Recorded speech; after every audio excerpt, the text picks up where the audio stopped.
All right, it is once again hit the books time here, part of the Hammer Betting Network, alongside the man, the myth, the legend himself, Mr. Joey Knish. I'm merely Brad Powers. Can't believe we are heading in towards week 6 of college football already. But before we talk week 6 and the big matchups for the upcoming weekend, we're going to first recap week 5, who impressed us, who didn't. And first and foremost, we always start off each and every Hit the Book show talking NFL, not college football, because we got to talk the most exciting team in all of football, Mr. Knish's Detroit Lions. What's happening, man? Action, baby. I mean, that's what, 56-42, that's the kind of games we're playing. I know there's half the team is injured. They're still going out there.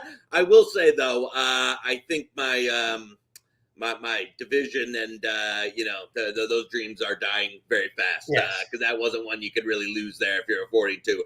I feel like does Brad Powers able to play defensive end, because there's nobody on the defense.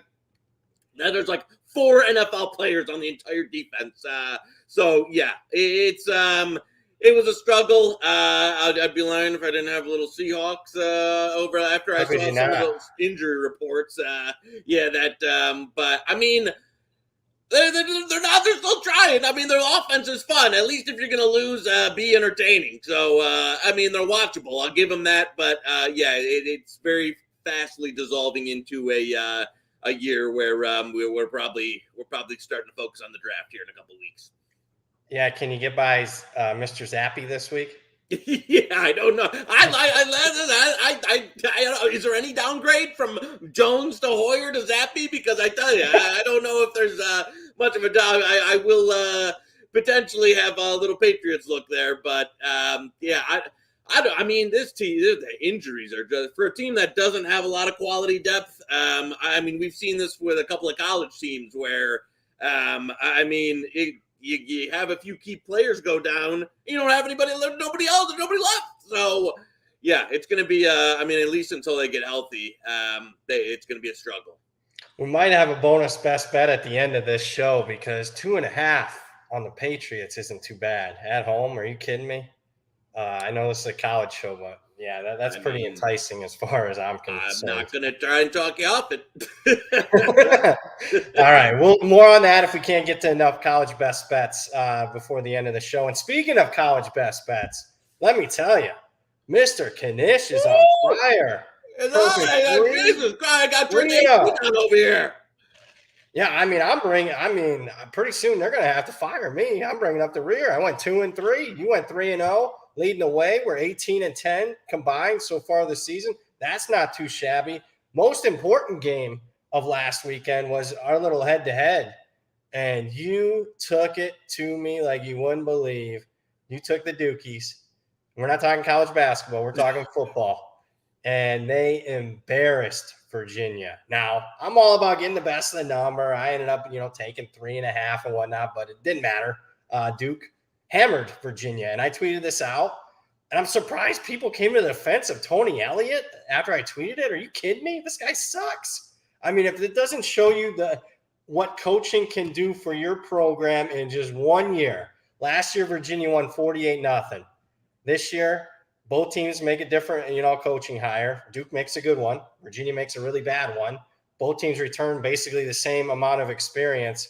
And I mean, two programs completely heading in opposite directions. So tip of the cap to you once again, Mr. Knish, 2-0 against me, probably 3-0 after the SMU UCF debacle coming up here on Wednesday. I was going to say the reschedule. I was going to, take that one there on the reschedule, but I guess we'll keep it pending. Keep it pending, man. We don't. Hey, it was pending. We fired in the bets. It's not like we're getting a refund here. I mean, I think most books are. It's action, isn't it? I mean, no, I'm with you. I'm with you. I will say that. I mean, you look at last year's Clemson offense under Tony Elliott and what they've gone from at Virginia, and I know they lost some players, but their offensive line and their ski is just a disaster, and that was the major issue with Clemson last year. Is the offensive line all year was just disorganized. It couldn't get, and it's like it's carried over. It just this a toxic cloud that's followed Tony Elliott from Clemson over to Virginia, and I know they were in a pinch with the Bronco Mendenhall. But for me, I this is one of those where you just saw with Colorado with Carl Drill. If you know you've struck it out, the best thing you can do if you've got one of these is to cut the cord as soon as you can. I would be a one and done for Tony Elliott because there was nothing I've seen on the field in recruiting, any of that makes me want to say that this guy is someone who can carry the program anywhere. So I don't know. I don't know if they'll do it. I know Virginia isn't they have the biggest football. They've got academic standards and all that. It's not the easiest place to win, but they are brutal. And with a team that returned a lot on offense and is now, got beat down by Illinois. Now they're losing to Duke. So yeah, that's an ugly situation there, year one for Mr. Elliott.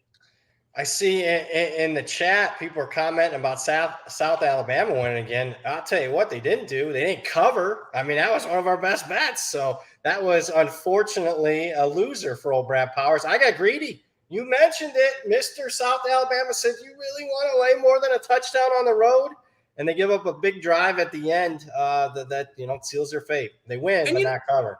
I will say, if I'm looking at that game objectively, I thought they were the significantly better team in that game. They had a lot of trouble finishing off drives. They kind of settled for some field goals there.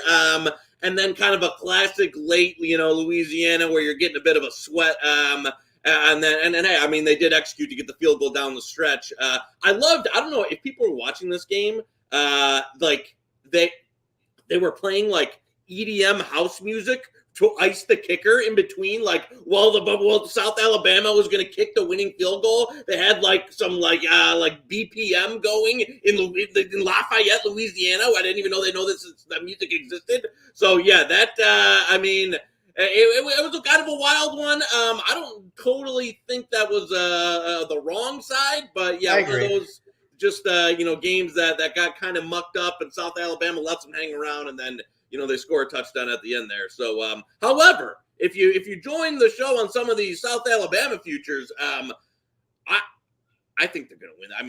It would be without a key injury. I think they're going to roll through that division in the Sun Belt. Troy's looking good. I think. That's fair. That's fair. Troy is been playing well.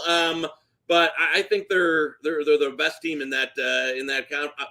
What's your high mark on that? You got conference title odds. What'd you get? 50-1? In the summer, there was one place at 50-1, but it's mostly 20 and 25. So the Jag, we're sitting pretty on some nice Jag numbers. Let's speak about some teams that impress us before we always go to the negative. We'll talk positive first. I'll tell you a team that impressed me, Wake Forest. I was already impressed with what they did against Clemson the week prior, a game that they easily could have won outright, a game that I faded them and was stunned. And then they picked themselves off the mat, go on the road to Tallahassee where they're a touchdown underdog, and we're clearly the better team basically from start to finish, at least after the 7-0 deficit for them. They mentioned during the broadcast, 43 players are either seniors, fifth-year guys, or sixth-year guys because of the COVID year. That was a team that handled their business, very mature. Their head coach is very meticulous. He's very cerebral. Wake Forest really impressed me. Any other teams that impressed you? There was a few of them I thought on Saturday. I tell you, I thought Clemson, in a game that I had some NC State at good prices. There was never a moment there outside of the first quarter where I was like NC State can't drive down the field. Like they got that one, bad when they were down 17, kind of garbage time TD at the end there to make it look a little more respectable. They got manhandled. I thought Clemson. I mean, they just all night NC State couldn't. No explosive. Like there was just never a threat. Felt very comfortable. Felt very. Michigan, Iowa, where even though the score was somewhat in the balance, you never felt like NC State was a legitimate shot to win that game in the second half. And I'll tell you, the Clemson offense is growing a little bit. The defense, I think they have the best front seven in the entire country, especially the best defensive line. Here's what I want to throw back at you. Is there any, because the ACC, I don't think they're going to lose a game.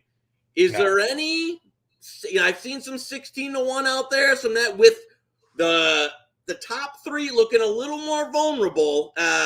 Any sprinkle on any Clemson national title futures at any? Does that interest you at all? Because I gotta admit, I didn't fire. I did look around after that one to see what was the best available.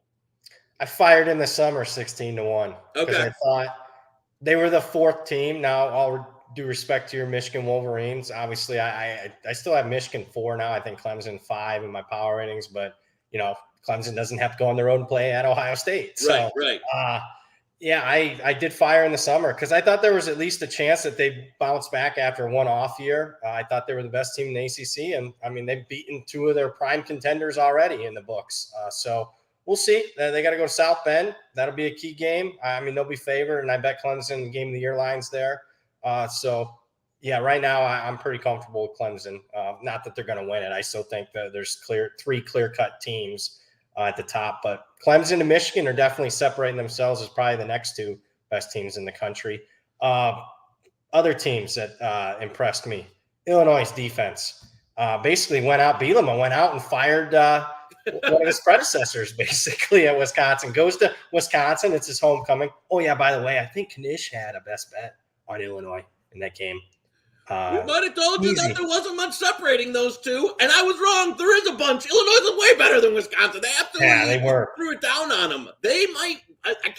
They might win the West.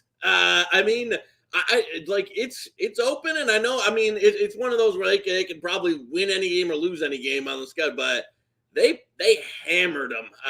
And 2 yards rushing for Wisconsin. 2 for Wisconsin.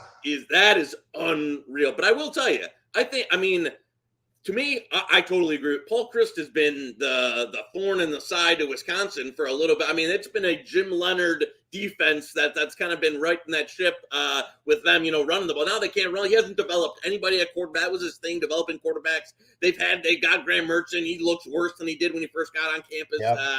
So I think making the move to Jim Leonard now and kind of see some things that they want him to succeed, he should be the guy. He's the guy that built that defense, younger, can probably recruit better, and then you can hire somebody in to help modify that offense and get rid of the Paul Chryst tension there. So I like that move a lot. I think Leonard, he was a guy who you didn't want to let leave. You give him the coaching job, and I mean, I think he's going to be the full-time guy there without a doubt. Yeah, I mean, previewing this week a little bit, I did bet Wisconsin. Released Wisconsin is one of my favorite plays. That's not all interim coaches are created equal. This is a job audition, folks. Leonard has a chance to get the full-time gig. So I know I'm not a big guy laying points with Wisconsin's stodgy offense against a Northwestern team that prefers the underdog role. But this was one where anything under 10, our friends at ProLine still have it at 9.5 there. They're a little slow to the party. If you can find it, that's worth the bet, folks. Anything under 10 on the Badgers. Other team that impressed me, and we'll be talking more about this team later in the show, but UCLA beating Washington on Friday night. I did not think UCLA had it in them. I still have my doubts about the Bruins, but kudos for them for outright beating Washington in a game that they pretty much controlled after, the opening, drive or so for Washington. UCLA was a better team. That's a team that impressed me. Any other teams before we get to the negative? I was Dorian Thompson-Robinson's, I think, best game versus a real opponent in college. And I think by a mile. He was early in that game, and man, he just looked locked in and focused, and he was screaming at his teammates, and just like he had a sense about him in that game that they were ready for that one. And not a you don't usually equate like a Chip Kelly team with a physicality and determination, but they kind of laid it on him. And especially on defense, with again UCLA not known for a defensive team, but they were they were the more physical team, and I agree. I don't. This should be when you the question, can anyone stop Utah? The top of the Pac-12 is pretty, and again, I would say Utah's the best of that bunch, but by it's the slimmer margins, though. Would I be surprised if they lost to UCLA this weekend? No. Could they lose to Oregon? Yes. Could they lose to USC? So I think this is the best rendition of that we've mentioned on the show a few times. Like the Pac-12 has got some legitimate teams this year, for the first time in a while. So I don't know. I wouldn't. Be lining up. I know there was some early Utah money. I did not partake in that. And that'll be kind of just especially now that it's crossing 4.5 there. But probably would lean towards the UCLA, but I haven't fired on it. But maybe we'll get a head-to-head there because I am the you steam. Get some early Utah. Yeah. Well, put this in perspective, and I said this. Last week, Washington's laying 3 at UCLA. I get it. UCLA is a better team. You got to upgrade UCLA from that performance. But are you kidding me? 1 week later, a Utah team, was 3.5. If you're telling me on a neutral field, Utah and Washington is close to pick them, I'd have a bet my life situation on Utah. Utah's a better team, at least 3 points, if not more. So I'm going to go with Utah, but we'll see. UCLA did impress me, but from a value aspect, anything under 6 for me, I like Utah. I am part of that steam. So if you want to go head-to-head with me, even at 4.5, and we can. I'll let that one marinate. All right, we'll talk more about that one later. I'll let that one marinate a little bit. I don't want to, I've got an undefeated record to protect here. I'm going to go with what I like a little better on there. So we'll keep it rolling. Let's talk teams that didn't impress us. Georgia, 2nd week in a row. Big-time struggles for them. In a game that you look at the box score, it says they should have won by more. But, man, I was watching a lot of that game. Missouri moved the football better than expected. Obviously, their kicker all of a sudden couldn't miss anything after he misses a chip shot, basically extra point to win the game against Auburn the week prior. But this 2nd week in a row, teams are able to move on Georgia. Stetson Bennett goes from – a Heisman maybe darling to he is who he is. There's a reason why he was a walk-on, folks. I'm not saying that they're not a top 3 team in the country, but after Oregon, I was thinking this might be still the best team in the country. Now they're showing holes. So I was not impressed with Georgia, who the market loved last week. Bet them up to a 31-point favorite. And I'm not saying don't fade them this week. I actually like them this week against Auburn. I think they destroy Auburn, but they are definitely showing some holes. Any teams that you were less than impressed with? Yeah, no, I agree. I said Georgia's not the ability to not stop the Missouri's rush game was shocking to me. I thought that would be kind of even if it was one where they didn't cover, it would be more of a slog and a lot of punting back and forth or any of that. Missouri was, they had a couple of long field goals there to kind of keep adding, but. They kept moving the ball on the ground in a game where I didn't think they would get anything out of the ground. So, that was kind of a red flag there for Georgia. I'll tell one a little off the radar. One a brutal loss is Fresno State. There you go. UConn's first Power 5 win since since 2019. That's a team that's relied so heavy. And I thought fight the backup would be okay. That's one that.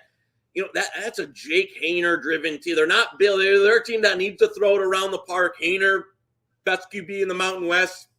They're one where, the Mountain West was already pretty wide open, and now if you're subtracting Haener, I don't know how. I believe it was a high ankle sprain. I don't know how long he's going to be out, but that's a rough loss there to a UConn team that was missing. Not obviously a team that doesn't have a ton of talent to begin with, and it's missing. 4 or 5 key players there. So again, now they're going to Boise this week. The Boise's taking some money across the 7. I saw this afternoon. So I don't know. That's one that was the conference favorite, and I think deservingly so with Hayner healthy. Now he's out, and if Fife can't, I mean, they're a team that has to score to win. So man, that Mount West is wide open. Well, I mean, Fresno's problem is, I mean, the Jeff Tedford retread hire was abysmal. I mean, really, really poor job. I mean, a little pull behind the curtain. I have one of my very best friends with the decision maker as far as that hiring process. And I gave him a couple names. I said, hey, here's a couple FCS head coaches to look at. The Weber State coach, Sacramento State coach, both guys won and blowout wins over FBS teams this year. And they decided to go for the retread. I mean, Tedford's not healthy 2 years ago. He can't coach anymore. All of a sudden now he can. It's a joke of a hire, and they're paying the price. So, if he watches this show, so be it. I mean, that's my opinion. I'd say it to his face. So, moving along, one game in particular that was abysmal on both ends. I don't know if you caught any of this. LSU Auburn game. Oh my God. Number one, I get an LSU came from behind and won, but the fact that you look at the box score, how in the hell do you get outstatted that badly against a very bad Auburn team? That was a horrific look early on in the game for LSU. And then Auburn, how many chances are you going to have? I mean, I guess it's kind of, fitting after they shouldn't have won the game against Missouri. They lose a game that they absolutely had no business losing the very next week against LSU, but missed field goals, turnovers, halfback passes inside the 10-yard line, horrific turnovers in decision-making. That was a brutal watch. Did you catch any of that one? Yeah, you know what? I tuned in, had to get on one of the screens for the second half. I mean, that halfback pass had me, cackling on the couch there, like getting turnover. It was very, like, Brian Hart. I texted some people, like, Harson's in total, like, YOLO. He's going on, like bad offense. They're going on 4th and 10. They're going on 4th and 11. He just in the, like, this, like, who cares? I know I'm getting canned, so we're just going to go for it. Yeah, I don't, and Brian, God, I don't know why these good things happen to awful people like Brian Kelly. I know. I don't know how that team is 4-1. Like, it is a team that, like, after week 1, you're like, is this team going to win 4 games all year? And now they're sitting at 4-1. But I think we will have a double hit the books lock fade of that team coming up because friend of the show might have steamed that the opposite way this morning and got some good numbers for us very much out there. Because that again, we can we'll get into it, but that is one that I like a lot. I'm with you that it will be a double best bet. Hint, hint, hint, wink, wink at the end of the show involving LSU this week. So that was a game I wasn't impressed with. I'll give you another team, Pittsburgh. Are you kidding me? Narduzzi, what an idiot. Losing to an interim coach, Georgia Tech is a 3-touchdown plus favorite outright. Not saying I'm totally stunned. He has 1 or 2 of these every single year, but I mean, that was just inexcusable for Pittsburgh to lose that game against Georgia Tech. But that was another big down arrow for me. Let's talk, unless you got another team that didn't impress you. Well, I'm going to say Oklahoma. Even though it was high on TCU coming into the year, they don't have, this. I saw some people when Gabriel went, they don't have a backup quarterback. So, like, if Gabriel, I don't know if he's going to, I don't know if he's going to go this week, but they are so dependent on his production on offense where if they're stuck without him, that could get ugly. You could be, tapping that head. I know that's got enough. There's a reason why I wore it. That could be, and again, Mikey V, friend of the show there. I know he's enjoying the Lincoln Riley USC resurgence, but I don't think they like this could be a disaster. I don't know how long he's going to be out. Hopefully, it's not too serious, but it could be a brutal season without him because they weren't able to move the ball at all once he left the game. Their defense is just hemorrhaging. Yeah, and Big 12's got some legitimate offenses they've got to face coming up. So, this might be I don't know. It looks like he was close last week. We don't know if we'll see him this week, but this could be a statement Texas is back week if there's no Gabriel and Texas can house him in the Red River. Yeah, I mean, we might as well get into it. I mean, speaking of Oklahoma, Texas, one of the biggest games this week, at least from prestige programs. You got Texas favored for the first time in the rivalry since 2009. I would say the early That's line incredible. movement is saying that obviously Dylan Gabriel is probably more doubtful. I would say, I mean, it looked like a concussion. I'm not a doctor, but that's what it looked like. I would say with the Tua fiasco in the NFL, teams are going to be more cautious trotting a guy out there after suffering, a concussion the week prior. So early money is on Texas. I agree with it. I'm a part of it. And I know it's their biggest favorite role, actually going back to 2005 when Vince Young was a quarterback for him in this rivalry. But I think with the possibility of Gabriel not playing and Ewers possibly returning, not that Hudson Card's been terrible, but I mean, I do think this could be a statement win for Sarkisian and the program to get them saying that, hey, we're making some progress here. I know we had a hiccup against Texas Tech, but I think Texas is the clear side that moving forward to week 6. I'll stay in the Big 12. Who in the hell would have thought College Game Day would be in Lawrence, Kansas in the middle of the season?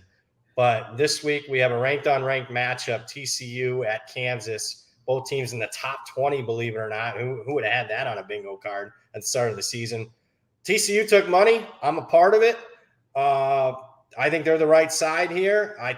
Kansas won and covered again last week, but I'm here to tell you, I mean, Iowa State's kicker missed 3 field goals in the game. I was part of the Iowa State train last week and didn't get home. I'm hoping to get home this week. And I thought TCU was actually kind of Oklahoma in the second half of that game. I mean, if they wanted to score 70, I think that there was a possibility if they wanted to put the foot on the gas pedal there. They took it off. And I think the fact that game day is there and Kansas is ranked says that they'll be focused for this game. Maybe, after blowing out Oklahoma, maybe they're down a little bit. They're not as focused in practice this week. I don't think that's the case. So TCU for me, I mean, it's pretty much painted 7, except for our friends at Proline. I mean, obviously I would take the 5.5, but at 7, that's about where it should be. I'm not surprised that, multiple people are on TCU today. What's your thoughts on the game? Yeah. I was trying to load up. There were some early lines that were even shorter than the 5.5 that came out. Where I was trying to hit the old kiosk run. I agree with you. I'd even, grab that juice 6.5 there. I'd even be okay with the cheap 7. It's a house of cards at Kansas, and don't get me wrong, incredible job of what they've done to turn this around and be at 5-0.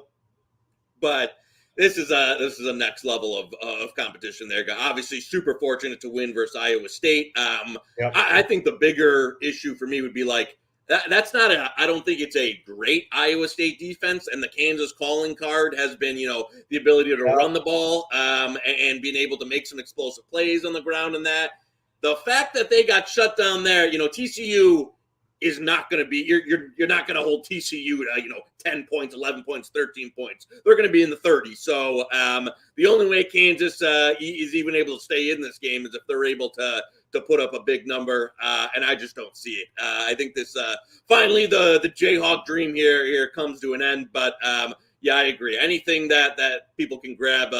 The juice 6.5, our friends are pulling 5.5, even a cheap 7. Yeah, I think we can lock this in as a best bet here because I think TCU is probably going away. I would be surprised if this was a competitive game in the fourth quarter. It's been a great story, but this is a step up in class against a team that's absolutely rolling. And my God, Matt Duggan should have started the season. Tell Morris to hit the transfer portal again, because if I ever say, I know he's healthy. If Sonny Dykes puts him back in on a fly to Texas Christian University and saying he should have never been the starting quarterback to begin with. He won half against Colorado. If you go back to how bad Colorado's been, looks even worse now for how bad he played. It's insane that Duggan wasn't the starter to begin with. He's absolutely crushing it. And I think he's going to take them to the Big 12 championship game. Well, that had to be a situation. I mean, I can't, say 100%, but it had to be a promise situation. You transfer, you'll start type of thing. I mean, thank God for TCU's sake that he got banged up, because you're right. You look at that Colorado performance, they couldn't do anything against Colorado in the first half. And, Duggan comes in, they move the football. Hell, the third string came in at the end of the game. He was moving up and down the field against Colorado. So there we go. TCU for this week.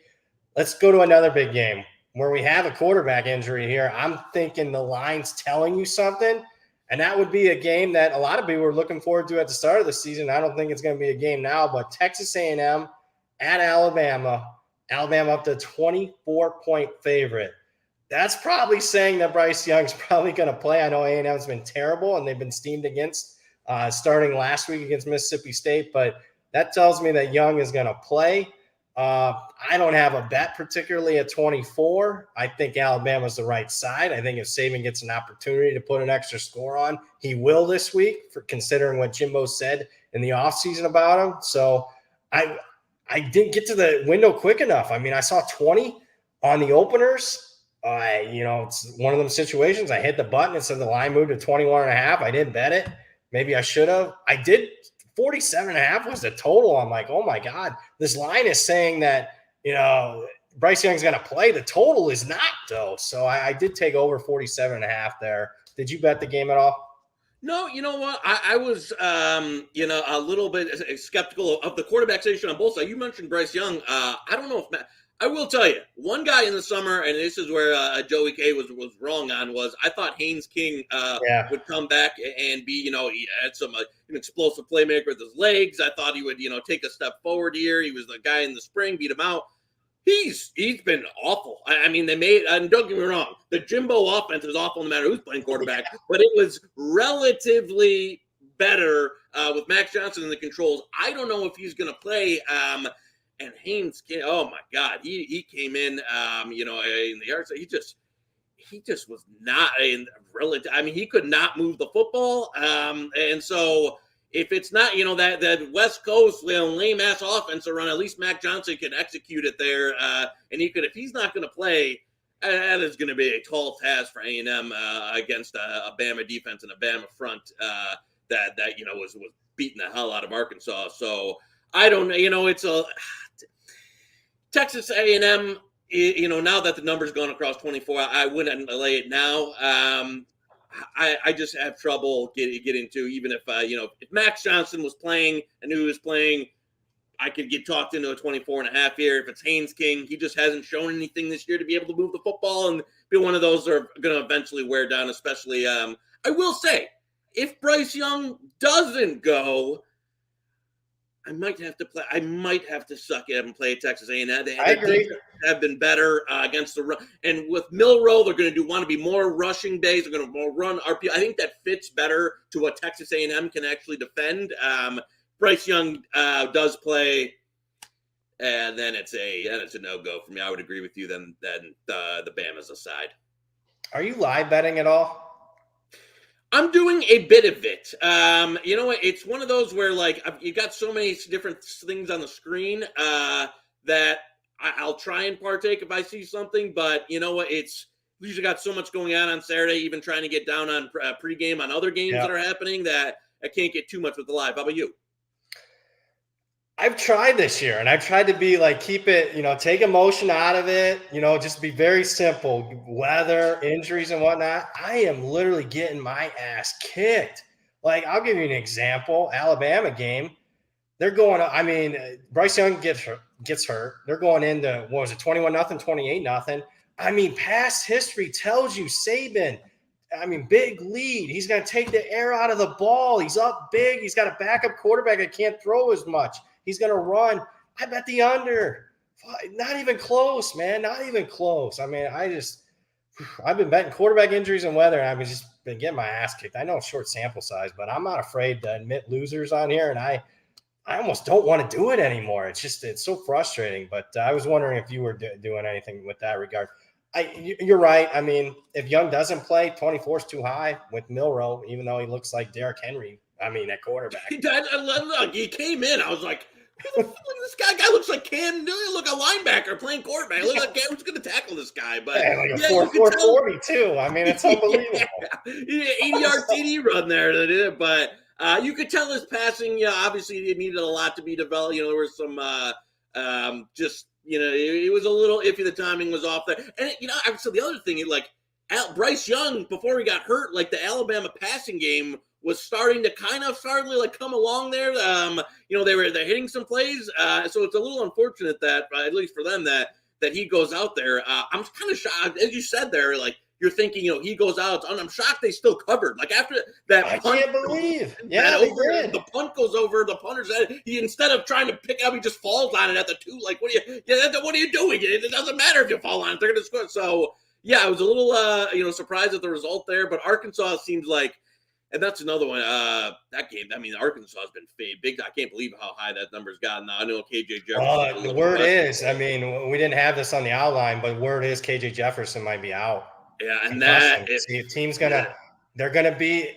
I would say in past years he would play. With the Tua thing, I'm saying he probably won't play. So if you're wondering why that's getting steamed against Arkansas, people have reached out and said KJ Jefferson might not play. So. And they've been through we talked, like schedule and some of their schedule. Yeah. I mean, this is the back end of just an insane stretch they've been on. Where if you factor in now their defense in the second half, I mean, that's a game if they're healthier and in a better spot, they might be able to pull the upset there once they get that turnover lot. They were just done. Like their defense had nothing left at the end there. Yeah. And compound that with the injuries they've had. Now you're going to go up against a Mike Leach air raid, possibly without KJ Jefferson, against a good Cowbell defense. This is one where it's like, if they don't have Jefferson, you might be looking at they just don't have enough in them to compete. And you're looking at, regardless of the number, even it's like, is there even a number where you would want to play Arkansas at any point? Because you could see, a 20, 30 point. They just have nothing left at this point. And then they're at BYU in elevation across the country next week. What boosters are getting the checks for these games? Who put the schedule together? This is insane for an SEC team to go on what they put together this year. It's like even if they were fully healthy, it's just absolutely brutal schedule spot. And even a tricky game. I mean, they're scheduling not Power 5 teams, but Cincinnati. They got Liberty coming up. Liberty's not going to be an easy game for Arkansas. I mean, you're right. Who is putting that schedule together? I mean, you can't compete. You're already in the SEC West. Ridiculous stretch here for Arkansas. So that's something to keep an eye on as far as line movement in that Mississippi State-Arkansas game. Speaking of BYU, we got to get to this game. They're in Vegas. I am in Vegas. Notre Dame BYU is a very important game. I mean, Marcus Freeman's kind of turned it around after, losing to Marshall. I think this would be a game that could really turn it around for them if they somehow get the win here. And let's face it, I mean, Marcus says, is in love with Notre Dame. I'm not, but I mean, the Irish up to 3.5, 4 in some spots. Oh my God, 7 at Bet. I was going to say, what book is that? That's is that Proline's cousin? Is that a Proline sister company? Canuck Line or something? Jesus Christ, I don't know where you work for a Canadian company, or they started getting all the lines coming out of anywhere. I'm going to see. I'm going to see Bet MGM and see if that's available. Because I mean, are you kidding me? BYU plus 7, best bet, but I'm guessing that's a stale line. Yeah, I'm not sure what's happening on that, but I would agree. I mean, I will say the concern I have with BYU is Utah State came in with a backup quarterback, lined up, and ran the football all game against them. Yeah. Just lined up, handed it off. Legis was the backup quarterback for my Logan boys. Bonner out for the year, sadly.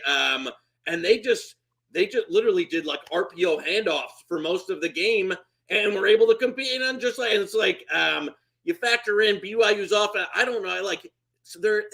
BYU is one of those teams with the injuries where the guy warms up with I remember that Hawaii had the quarterback coming in a fake jersey and had a fake. That's a BYU thing where everybody's running around in warm-ups and 6 of those guys don't play. Because Poku Nakua has been warming up for a month. He hasn't played in it. So I don't know which BYU skill guys and receivers are actually going to play. But that would be a big factor to me because their offense, I know Romney was back. He was a big fan, but yeah, they're usually a better team in the trenches. And, Notre Dame, Notre Dame's game plan against UNC is line up and run the ball. If they're able to do that against BYU, then if BYU can't counter offensively, then we'll see that. I know it was an early I wouldn't play Notre Dame at this number now, but I am a little concerned that the BYU, in retrospect, is a much softer on defense than I thought. I agree with that. I mean, the matchup could favor Notre Dame here, especially, watching that Utah State game. It wasn't just the Utah State game. It was a Wyoming game. They struggled early on. Teams got after them running the football, and I think Notre Dame can do that. And we'll see on the other side of the ball. I thought Utah State had BYU's veteran offensive line confused. They couldn't block anybody. So line of scrimmage would be a major worry if you're looking to bet BYU. But I agree with you. I think it's not cheap betting Notre Dame right now, laying more than a field goal. No. I'm a little surprised at that, but there was some steam on the Irish earlier today. I did play BYU plus 4.5 against the Hall of Famers at the South Point. Hung 4.5. I took the BYU. Legends. Yeah, I took 4.5. My numbers. Come on, that's a little much. So, and I'll say this: Kalani Sitake is. He's going back to what he was 3 years ago, prior to the COVID year, where they can beat Tennessee and USC, lose to Toledo. When they are focused and dialed in, they look like a top 10 team. And then the very next week, they can, look like a bottom 10 team. So, we'll see this week. I expect the best of BYU. Any other games catch your eye before we get the best bets here? I'm going to be a little interested to see what happens here now in the Purdue, Maryland, because the Boilers, a little bit of a shock there. I don't have a bet on this game yet. It's kind of traded back and forth. A little bit of a shock upset there against Minnesota, which now, it's not a Purdue team I loved coming into the year, but now they've got the Minnesota win.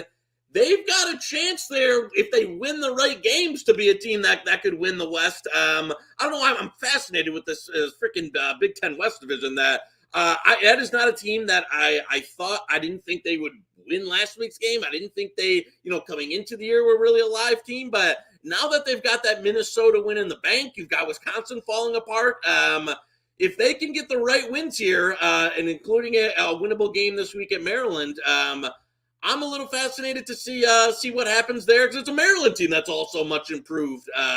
It pretty much handled their business against Sparty. So that's one I have an eye on. I don't have a bet on. Kentucky is South Carolina. Kentucky is enough. Do you have any bet on this game? Because I've got the market has been there's a couple of games out of it. It's the South Carolina Kentucky game and Ole Miss Vandy. Because last week the Ole Miss team got crazy where there were some 7.5s there for a minute. So Kentucky's one of my two best bet winners was Kentucky. That's one of those where, like, I guess I'm not and I was a guy who was down on Kentucky the year, one of my bigger regular season win positions. Even though the market seems to be down on Kentucky and fading them, I'm not seeing it totally transition to the field where like it's just not, they're not that bad. They've actually somewhat impressed me coming into what I thought they could be, even though it's not a team that wows you. It's just a team that's had better results than I thought, like a lot of the preseason stuff would indicate. I could have easily won that game outright last week. There was opportunities to be had there. So, they already won on the road and won in Florida. To me, that's a good win. I know Florida's with the first-year coach, but still you go in the swamp, control that game. So, yeah, I've been impressed with Kentucky. I was with you. I bet them under the season win total. I thought I was in good shape there. I don't know now. South Carolina was a team I thought the market upgraded too much with Spencer Rattler. So, I haven't been in love with what I've seen from them. So, we'll see. I did not bet that game. I was looking. I made 58 bets on Sunday. That was one game I didn't bet. So that was one where I thought 10 sounded about right. We've seen a little bit of money actually come on Kentucky so far. So Mark Stoops is going on this Bill Snyder run of like not having the most, but like he's just covering, like he's an ATS guy, like where that like even though the market might not say it and the roster they have might not say that he's finding a way that, they played kind of an uglier brand of football. So obviously I'm not somebody that likes laying the double digits with the Kentucky team, but I think South Carolina's fucking terrible. Like I've wanted reasons to fade Kentucky in a lot of spots. Obviously I ended up backing them with you last week. Once it crossed over 7, I couldn't get, and it's another one where I can't, I just am not in a spot here where I wanted to fade them. So maybe some matchups down the line, but they're a team that's probably going to win 9 games. A guy that's had a big position under 8.5. I have trouble seeing them not getting to 9 at this point. So, that's one thing. I'm just a little confounded at the movement on some of these UK games. In comments, cap-wise, thoughts on New Mexico money line? I'm not there yet, even though I hate Wyoming. They've exceeded my expectations this season. I've lost some bets against Wyoming. I can tell you I saw New Mexico in person last week. I cashed a ticket with New Mexico. Yep. Man, are they – I mean, they're pitiful on offense, man. They blew a 17-point lead against UNLV. They do some things defensively with Rocky Long that are okay. They're fundamentally sound, but they don't have players. I just – sure, at 3.5, I would certainly lean their way there, plus 3.5, but it's just a lean for me. I just think Wyoming's a little bit better than them. They play similar styles. Did you get to the window on that? I'll tell you what, I did get to the window on this game. I bet over 36.5. I know it's an extremely low total, and I know New Mexico's offense sucks, but when I see extremely low totals, I fire over because, I mean, in college football, you need no turnovers. I think New Mexico is capable of turning the ball over. And actually, Wyoming has been a little bit better offensively than I expected and a little bit worse defensively than I expected. So I did play over 36.5 in this one. Did you play this one at all? I haven't played it yet. I will say, I thought I was agree with I thought Wyoming was just going to be absolutely miserable coming into the year. This is a matchup, though, that favors what they do. I mean, they were a team like Air Force. They're able to go up against the triple option and shut it down. They've struggled against teams like a Tulsa defensively, like a San Jose State that can kind of open it up, throw it around the park. Much more comfortable for them going up against a team like New Mexico that's going to do the run-based scheme without a ton. New Mexico really has zero skill, talent, a wide receiver whatsoever. I unfortunately, don't get me wrong, I had New Mexico last week with you, and actually have some of that, the regular season win too. This is not a spot I'd be super interested, even at the 3.5 to play them here. Because I agree with you. I think Wyoming's the better team, and they've been able to shut down teams that run these type of offenses in the past for many years. And cap-wise, I saw he has over 2.5 wins. New Mexico still has New Mexico State, so I think you're okay with your over 2.5 wins for New Mexico. So I think you're all right there. Yeah, Rocky Long, Craig Bull. I mean, it's not something that I'm going to be. It'll be maybe on one of my 5 TVs. Maybe. I doubt it on Saturday night. Let's get the bet. I doubt it. Let's get the best bets. We teased it, and I think we got a double best bet this week, and that is the Tennessee LSU game. I love that the number came off of key 3. I love fading an LSU team that had no business last week winning a game against Auburn when you get outstatted by a pathetic Auburn team like they did. I like the situational spot, too, for Tennessee. Off a bye, can focus in on this game. LSU, meanwhile, playing their 6th consecutive week. And one more thing, it is not going to be Saturday night in Death Valley. It is an 11 a.m. start time, local time, so the crowd will be a little sleepy there for LSU. Tennessee, for me, at 2.5. I love the bet, one of my favorite bets on the board. What say you? I can't believe this, Steve. And I know we know who did it. I can't believe this. People bought LSU through the 3. I cannot believe it. I thought, there were some 3.5, some 4s flickering yesterday. I bet some 3 yesterday. I added a lot more money line and 2.5 today. I agree. This is one, since the James Madison play, one of the favorite plays of the last month. I can't believe this went back through 3. I agree. There were so many, not only situational factors here. I don't think I can't believe this LSU team. I mean, it's one of those things that a number of key factors line up. I think the number's short. I think the situational spot is great. I don't think LSU's offense can keep. Tennessee's gonna struggle with teams that can run up and down and score with them, and maybe make their defense break. That's not LSU. And I agree. You said 6 straight week there. This is a spot where once Tennessee gets it rolling, that I could see them just running over here. I'll have some Tennessee, some fun alternate line spreads here. This is one I could see just Tennessee housing them out of the building. And I hate Brian Kelly. I will give the man some credit. He has turned what I thought could be a very ugly year. He's been able to somewhat right the ship. It can still get ugly. But I Look think at their this is upcoming schedule. yeah, no, I know they've got some game, and I think this is the first one where it sets. I know Tennessee had some early, competitive games too. They got the rest, they got the break they needed here, and I think and Jaden Daniels got banged up I mean, he was at the end of he came out of the game at the end of last week, and he was taking hit after hit. He looked, and Tennessee, what did they do in the Pitt game? Brought the house every play until Slovis was out of the game. They will do the exact same thing defensively with a wounded Daniels. All they did was Slovis. Hit him. Even if they're giving up plays, they don't care because of the brand of offense they run. They're just going to hit you. If you gave me a prop, will Jaden Daniels finish the game on Saturday? I would take the no because I think he's going to take too many hits in this one. Tennessee should be able to do what they want on offense. Yeah, I agree. I'm shocked that this got bet through the 3. 2.5 is fantastic. I'm glad it stuck around here for people who watch the show to get some. Absolutely. A couple key injuries for Tennessee, wide receiver, cornerback. But again, that's not moving the needle significantly for me. Matchup, to me, I couldn't agree more. And that'd be my concern, LSU moving forward. That's the second game in a row that Jaden Daniels has been banged up in. And when you look at his stature, you can run around in Arizona State in the Pac-12. You cannot run. Their best offensive play is a Jaden Daniels scramble. That cannot last and hold up through an SEC West schedule, in my opinion. So 4-1, kudos to Brian Kelly. He's doing a good job now. I have my doubts moving forward with this schedule that's coming up for them, starting this week with Tennessee. Second best bet. What do you got? You go first. You go.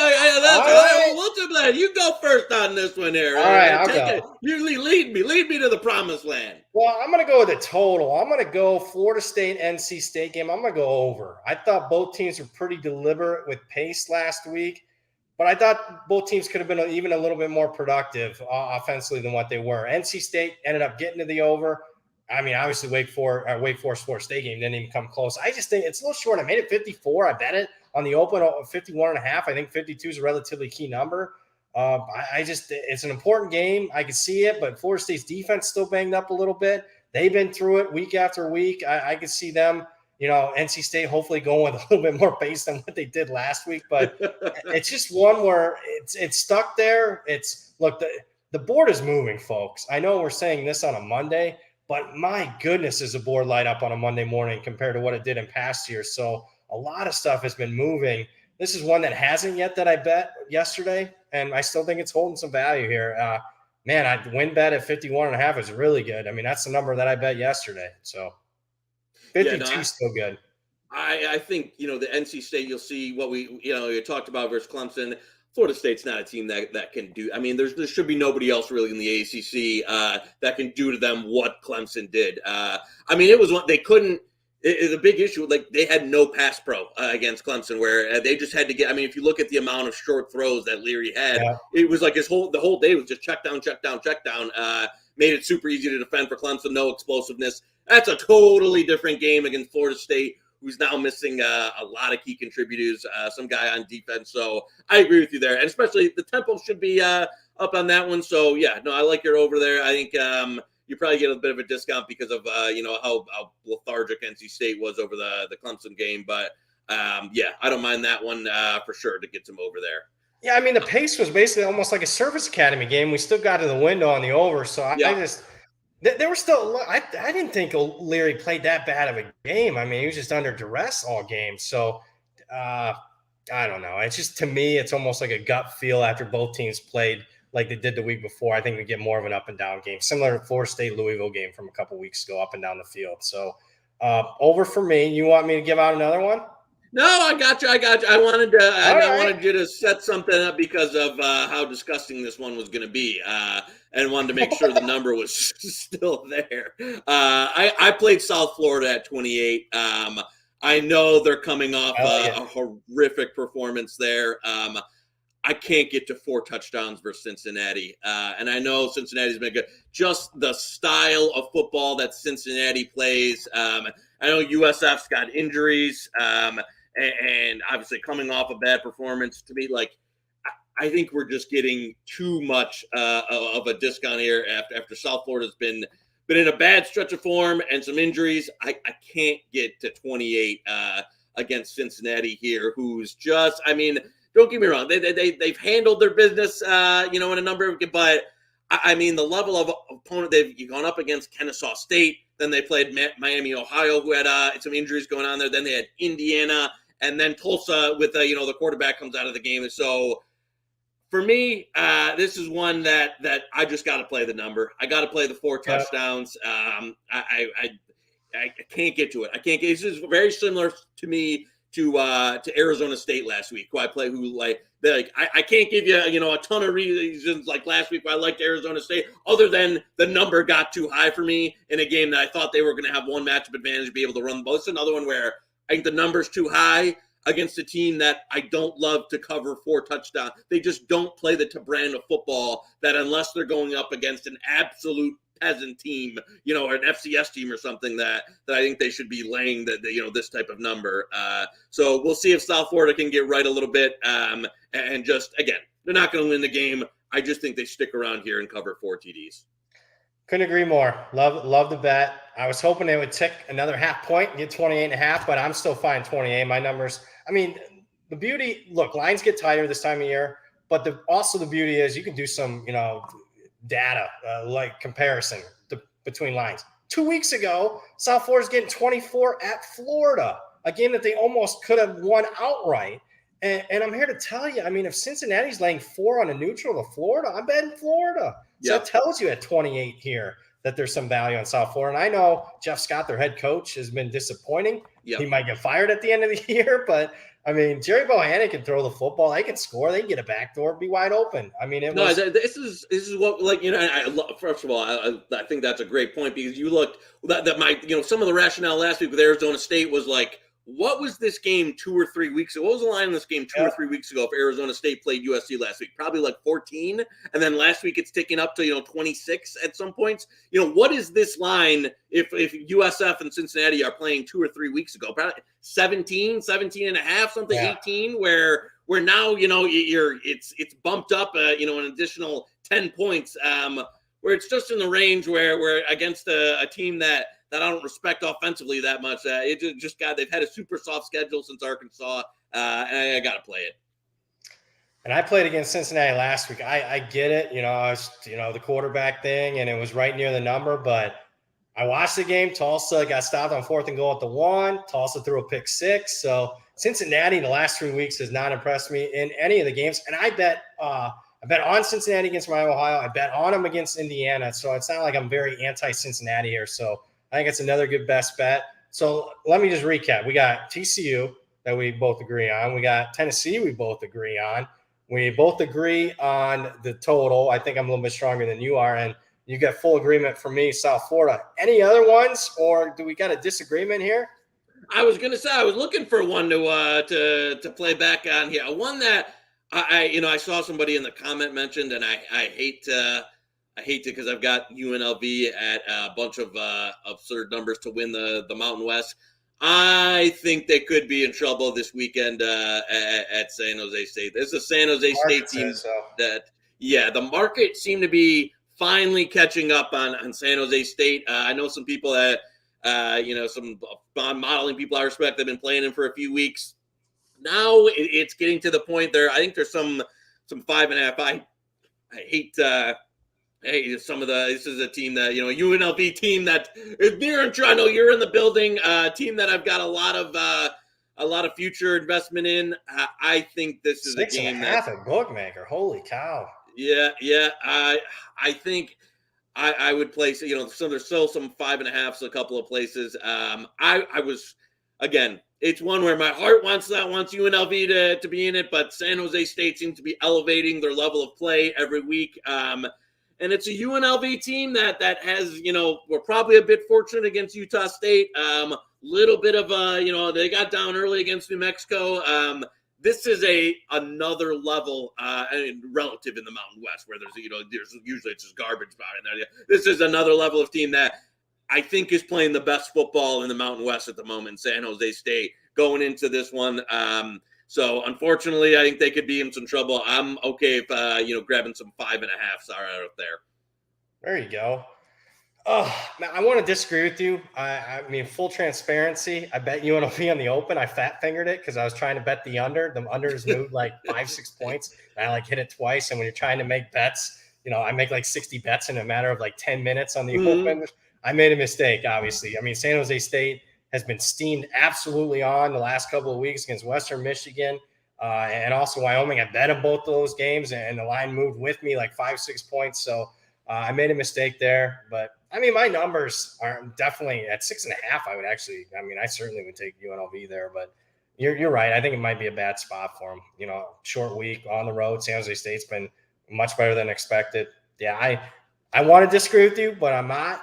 I'll give you one more. And I know the numbers gotten away from us, and I'm hoping to get some disagreement from you. I'm going back to it. I will take the Utah Utes as a best bet. I will even lay the 4.5 if that's the best line we can get. I'm hoping you can come back on UCLA. To me, I mean, power play 3. Are you kidding me? We'll take 4, though. I will lay 4 in the matchup. I just think Utah is the more proven commodity. They're not Washington with a first-year coach playing their first tough game of the season. I just think, even without Keithy, the tight end, they have some more proven depth than what they've had in past years. I just think it's a brand of football that UCLA is not going to be accustomed to playing. I mean, Washington even is more pass happy. So Utah for me. Yeah, you know I'll what? lay the 4. I guess earlier the numbers in not in a playable range for where I play it right now, but I will agree with on the factor of they're coming against a much different type of team than Washington was last week, where UCLA, who's not usually one to impose their will, was able to in that game. This is going to be a little different brand. Now, I will say the Utes defensively maybe I not hear you. as classic as good of, this is a team that I thought's been pretty elite defensively as in terms of a Pac-12 team for a while. Whereas now this year's defense has been, a bit of a step back, but I don't want to overreact too much to what I saw out of UCLA against Washington. Washington team that was probably running a bit hot when you look back at who they've played. So yeah, it's a significant different challenge in terms of the scheme and style of play that normally UCLA wouldn't be up for. I might be a little too optimistic after that. After that game, on the Saturday against Washington. One I wanted to ask you about, All right. and this is one that I will say, early return. I didn't think the Davis Brin injury was significant at the end of the game in Tulsa. One that steamed like this morning that I can't. I think Navy is horrid, like absolutely horrid. And this is a triple out. And I know they've somehow managed to stick in games against Air Force and East Carolina. They come back, but if you look at how those games both played out, one is triple option versus triple option. The other one, they were able to kind of score to make it a game here and get a cover. This Navy team, if you want to run a significant, you need one of two things. You need an explosive player that they have at quarterback, which they used to have in Malcolm, but they don't have now, or you need to be like Air Force's version, where you have a quarterback that can still, names escaping, but throw a bit to be able to make some plays in the air, or have some other guys where this Navy team can't do any of that. They have the worst version of the triple option I've seen. If Brin plays in this game, I am told I grabbed some 4 just at the chance that he would be healthy to play because I didn't want to miss any updates or get away from it. This is even if he doesn't, I'm having trouble getting a 4 here. Talk me into why people are steaming Navy here. I get it if Brin is out. If he does play, this is way short for me, and I think one to get a house call because Navy haven't shown even against teams that aren't particularly good at stopping the run. They haven't been able to run it up on anybody. So I know they stuck around a couple ugly ones. Tell me what you got here.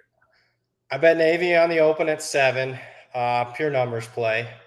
Diving into it further, both coaches have been here a while. So, I mean, I'm not a big past history, series history guy, but when both coaches have been there, Navy's won 6 of the last 7, even though I think Tulsa's been a favorite in a majority of them. So there might be some series thing there. I can't speak for anybody else why they're betting it. I'm guessing it's the Brin situation at quarterback, but Navy +7 was a go for me. It's not now. You're not going to hear me say, "Oh, you're dead wrong." I mean, it's getting. I would play back Tulsa at 3. I can tell you that. I hear you. I think Navy stinks. I'm still ticked that they beat East Carolina because I played Navy under their season win total, and it might be a bad matchup if Bryn plays. Maybe some over a little bit.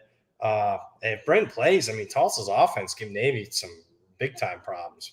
I agree. I mean, this is a team, they only put up 13 against Memphis and let them throw for over 400 yards. They lost 14-7 to Delaware, who don't get me wrong, respectable FCS team, but weren't able to like they were averaging 3 yards a carry in that game against Delaware. Like I can't, even if they're able to have some success, if Bryn's able to play, it's hard for me to believe that they can keep up relative to what this Tulsa offense has showed. And especially like in games where, against Cincinnati, obviously a much better defense.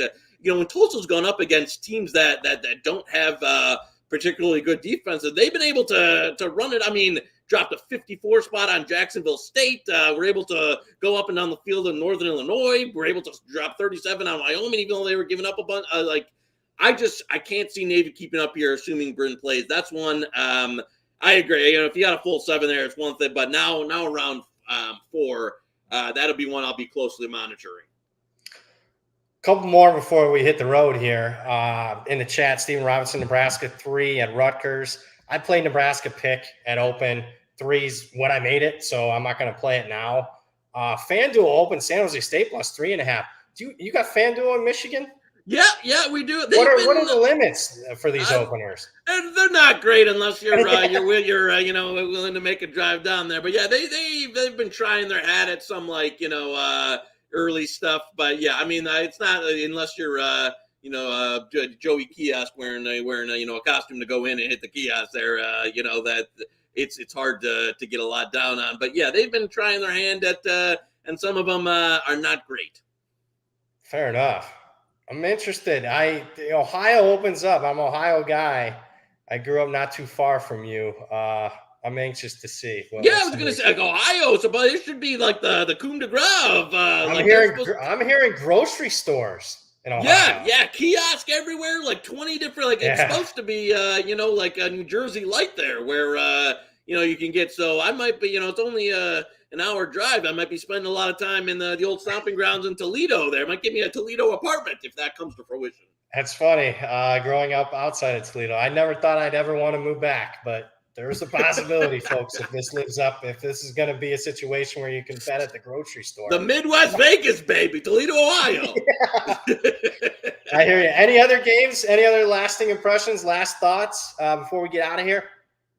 I don't think so. I think that about covers it. Obviously, some injury situations to monitor there. Cunningham for Louisville. Check that.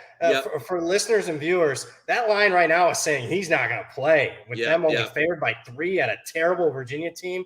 Make sure you're monitoring that. I can tell you this. I want to play Louisville, even though they were a disgusting piece of crap last week. 2.5 a pro line, that's very light, but that is telling you that Cunningham, at the very best, is questionable, but that actually is saying doubtful.